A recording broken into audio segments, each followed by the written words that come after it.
Welcome boys and girls, Christine here with the campaign as Drazhoath the Ashen in Total War Warhammer 3 Immortal Empires, a modified campaign on Legendary with very hard battle difficulty and the highest possible stats for the AI, where I gave myself extra building slots. So did the AI gain extra building slots, extra growth, better economy in certain ways, not in every single way however. So I was really looking to make a campaign that was going to be more interesting, and especially make a campaign more interesting before turn 50, because the way campaigns are paced for the most part in Warhammer 3, by the time you actually get to a lot of the interesting units, heroes, etc., your campaign is effectively over. So I really wanted to have that greater variety, those more interesting battles. I may have gotten more than I bargained for in this situation. So I was going to be able to construct things faster without using cheese, because if you play the Chaos Dwarves, you know that if you just play them normally, you have a very slow build-up. The solution to this in a Chaos Dwarf campaign is to abuse various things, like raising settlements to get materials, raiding Zarnagrunt for laborers, those kind of things. I decided to use these mods to give myself a more interesting situation without relying on the cheese that is available in Warhammer 3, and that's a critical point. Cheese will always exist, but when the best way to play a race is to use cheese and there is a marked difference between using cheese and not using cheese, it's not really a great situation. So that's really what I was looking to resolve with all the mods that I was using. The first real opponent that I encountered was Tretch. Good old Tretch Craventail. He actually took me by surprise because I had given AI higher Lord ranks and Hero ranks, and I was surprised at how an army of clan rats and Skaven slaves was really able to hold up against me. Like, I went into this battle thinking I was just gonna wipe the floor with Tretch, just move on, deal with him very quickly, and move on. It ended up being a far longer battle than I expected, and a far more interesting battle as well than I expected. Like, I just thought I'd send Drazhoath right in the middle of the enemy army, and he just killed Tretch. Tretch not only survived, but he drove me off. I would have actually lost the fight against him. So that already was a very interesting situation from the very start of the campaign. That's what mods can do when they're working as intended, like when you're really trying to make your campaign more interesting. That's what mods can offer. And this massive battle that I ended up having to deal with really felt like I was dealing with the Vermintide. And this was just like very early game situation. Once I did win this battle, I actually pulled out of this element because I knew I had not dealt with all of Tretch's armies. I was concerned that, okay, I dealt with an army, I took quite a bit of damage. I was concerned that he was just going to throw another stack at me, really, at this point. Probably could have won, but, you know, why risk it, right? Why take that risk? It didn't happen, but I didn't want to take that specific risk in this campaign. So I was able to very quickly deal with Tretch, but still fairly interesting starting battle, really, to this campaign. A very good start over here. Next on the list was, of course, Emeric. I was building up on a factory in the Darkhold. I was building up raw materials in the Sentinels. The reason I go for raw materials in the Sentinels is because it does have that marble, and with a factory there, you are going to have to choose between different buildings, right? Even with extra build slots. Whereas if you build an outpost there, you're just going to be able to take full advantage of that element in the marble that is present there. Now, fun fact, when you do reduce the cost of buildings, including for the Chaos Dwarves, you're also reducing the cost that it takes to do instant construction. So that was a pretty good benefit in terms of being able to get me to higher tiers. But it really meant that raw materials and laborers were the main bottleneck, not money. Now, that is still the case in the default Chaos Dwarf campaign, but even more so over here. So if I really wanted to get those higher tier units, that level of power, that level of variety, I was going to have to invest quite a bit in outposts, and I was going to have to invest quite a bit in armaments. So that meant I had to get a good province for that. But first, we had to deal with Emeric, because that is one of the campaign objectives for Drazhoath. And if you let Emeric build up, and he starts spamming stacks of dragons at you, that's going to be a fairly nasty situation to deal with, especially because Gremgor is coming. before dealing with Emeric, I decided to do Drazhoath's quest battle, because I had given Drazhoath and other lords and heroes those instant ranks. I was able to do this fairly quickly, though to be certain, the kind of army I ended up having here is really the kind of army you would generally bring in this quest battle. Though maybe not as large in terms of the individual units. It did make things quite a bit more interesting, not necessarily more challenging, but quest battles in Total War Warhammer 3 are not really challenging. They're more of a spectacle in the best case scenario, or really annoying in the worst case scenario. Here it was more of a spectacle, a really fun one, like having to deal with the combined Tomb King Vampire Count's army, the hint at Nagash. Like seriously, if you want a hint that Nagash is going to be coming in Total War Warhammer 3, just look at this quest battle. It's the clearest hint I think that Creative Assembly has at least considered doing Nagash. I mean, they've talked about that directly. So yeah, you are fighting more of a defensive battle in this situation, because you have a lot of vampire units and you have a lot of Tomb King units, and you can't let yourself be outflanked in this situation. Was longer and not necessarily more difficult than it usually is, but certainly a longer battle and a far larger scale battle over here than what I normally encounter. But yeah, outside of like having a high-end regiment renown, most of the stuff that I had here, actually all of the stuff that I had here, is what I'd usually have to bring in this specific battle. Pretty fun though. Dealing with Emeric, however, was a very, very different situation. He had multiple armies by this point, and because he had higher-ranking lords and higher-level settlements, he was outright able to recruit dragon princes at this point in the campaign. He didn't have a lot of them, but he did have Silvern Guards, he did have White Lions, he did have a higher-level Archmage to deal with. I did get lucky in terms of the fact that one of the armies he had did walk into one of my ambushes. The ambush didn't work, but it was out of position. And thankfully, this army did have 3 of his nobles that were fairly high level themselves. If I had to deal with these nobles and Emeric's army at the same time, it would have been a very, very different situation. As it was, I did actually end up taking quite a bit more damage in this battle than I would have expected. Like, even those eagles, like, this is one significant aspect about dealing with higher level lords leading armies, because the AI is really bad at leveling its lord, so most of the time the AI armies might as well have no extra stats whatsoever, because the lords that are leading those armies are not going to have those skill lines. Well, here they do.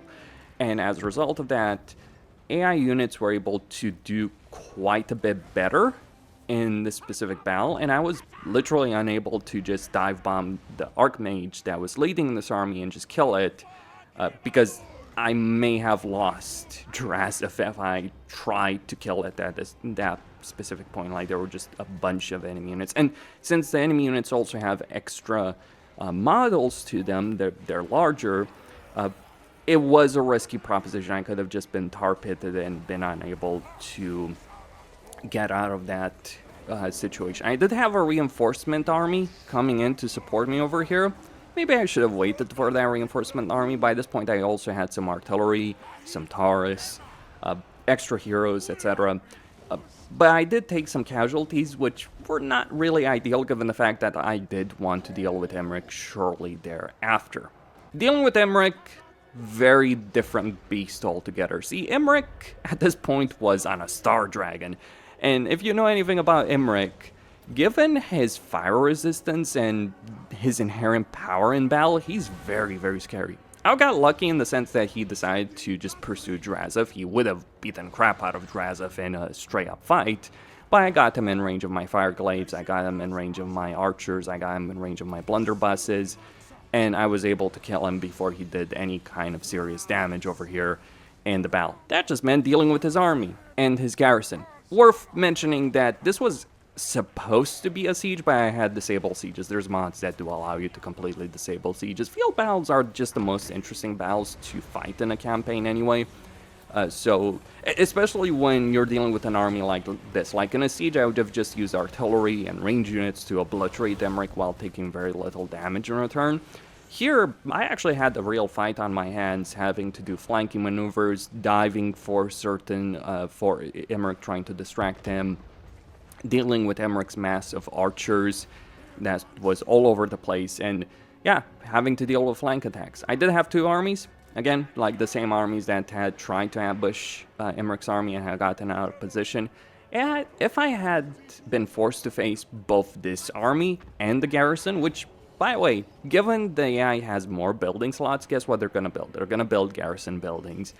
And normally that's not great because sieges, but when you're having to deal with those garrison units in a field battle, that's a heck of a lot more interesting than it would be otherwise. Emeric did have an extra army, but I was just able to separate that by laying siege to his fortress, and so I was just able to deal with his main army and the garrison without having to deal with an extra army at the same time.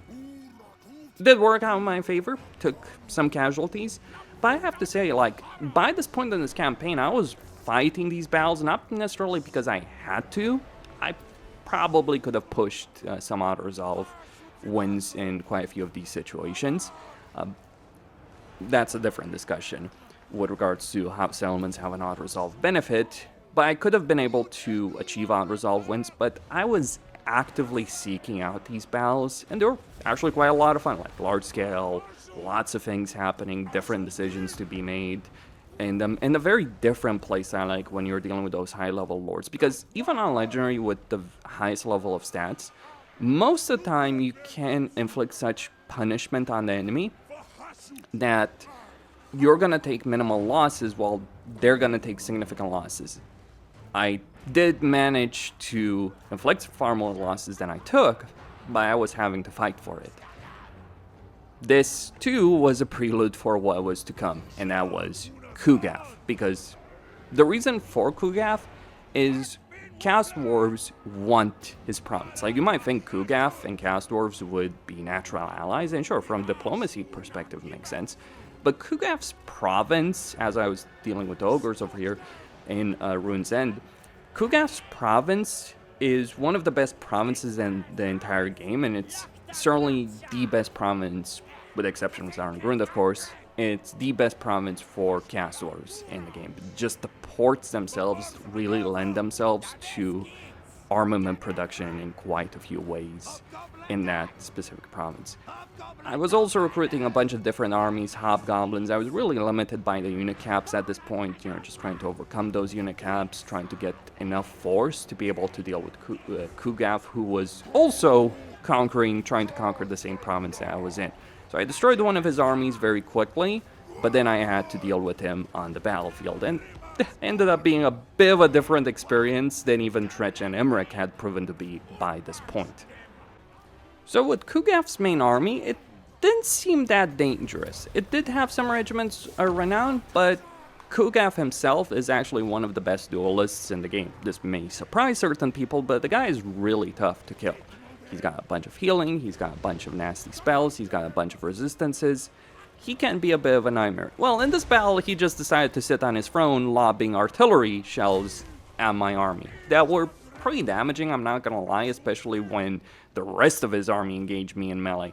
Maybe I spread my units a bit too far, but one of my flanks pretty much collapsed. The other one did decently well, because I had extra regiments renowned. The Centaur Render's regiment renowned especially was doing a good job. I did sacrifice my Kadai in this specific battle, and I did take quite a lot more damage than I bargained for over here. I was also marching to try and conquer the Tower of Gorgoth by this point, but yeah, Kugaf was giving me a hell of a fight, and it also was placing me in a vulnerable position because Greasus was the war with Gorst who was winning, but Greasus does want to take the province which Gorst starts in, basically, outside the forest. So if you take it before him, chances are he's going to look to declare war on you.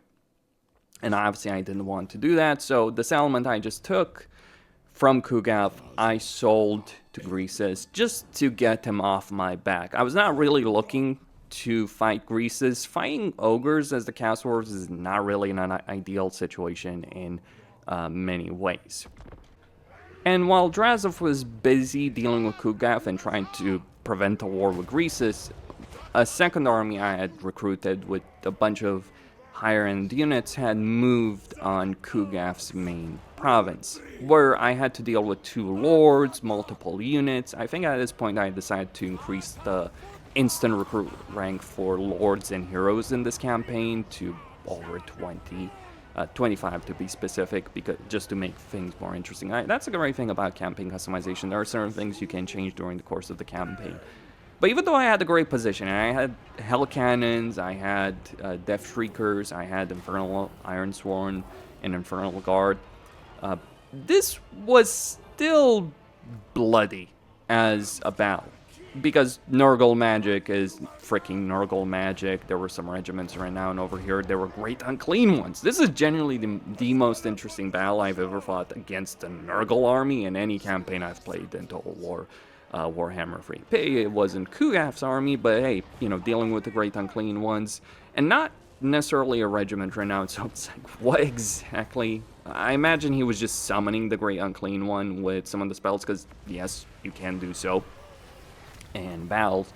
But so, pretty fun situation. My infantry line, like, yeah, Cast Dwarf Warriors and Infernal Guard almost collapsed. And while I probably could still have won, my heroes, my Lord and my Caster hero did take quite a bit of damage. My flying units took a bunch of damage. If my infantry line had collapsed, then my artillery would have been put in a really, really bad position very, very quickly. So it was touch and go. But if the rest of the campaign would end up working in a similar way to this, then I knew I was in for a good time. And that was really the purpose of these kind of things. I make things more interesting in a campaign. Just get these kind of more interesting battles. Then you can't just like, oh, I'm just going to corner camp and I'm just going to be able to win. To be sure, dealing with Nurgle is always a bit tricky because of the spells they have. But this was far more trickier than usual. Like, this is a pretty high-end Chaos Dwarf army, and this was dealing with a relatively low-level Nurgle army. Just goes to show how important heroes and lords can be in a campaign, right? Maybe that's something Creative Assembly should look to address in terms of balancing and maybe making the endgame more interesting in Warhammer 3. But I did win, I did take Kugaf's province, and I did make it my main center of production.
So after dealing with Kugaf's second army, I have managed to corner him in his last settlement and yeah, just take it over, make a factory. I could raise it to get myself a bunch of materials, but I'm just going to occupy it as a factory.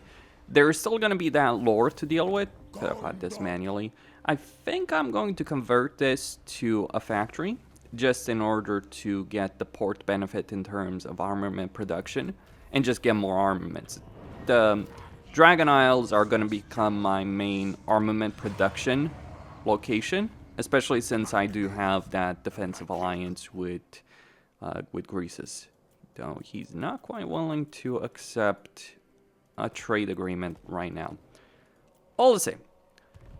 So that's the situation right here. I do have that army raiding Nagashizar, and I also do have pretty good, solid situation over here. Now, in terms of taking territory, you can achieve all of this, and in fact, I've done this multiple times as Drazhoath, where you conquered this amount of territory or very close to it in the same time span. You won't have the same amount of units, and the battles will be far less interesting, but it is very achievable. So yeah, just a lot of building settlements, a lot of building slots. At this point, I do have a choice between either going for Forgrim, who's faction strength rank 15, or going for Grimgore. I guess I'll decide that, or let you guys give some input on that. Grimgore is faction strength rank 7, so I should be a bit concerned about that, because I might be faction strength rank 1. I might have a bunch of armies with hobgoblins over here, but it's still fricking Grimgore, so that's not a joke whatsoever. Need more materials actually at this point because I'm only generating 1,000. So could have achieved this in terms of growing the settlements to this level. Yeah, you wouldn't do this unless you were raising settlements and then rebuilding them.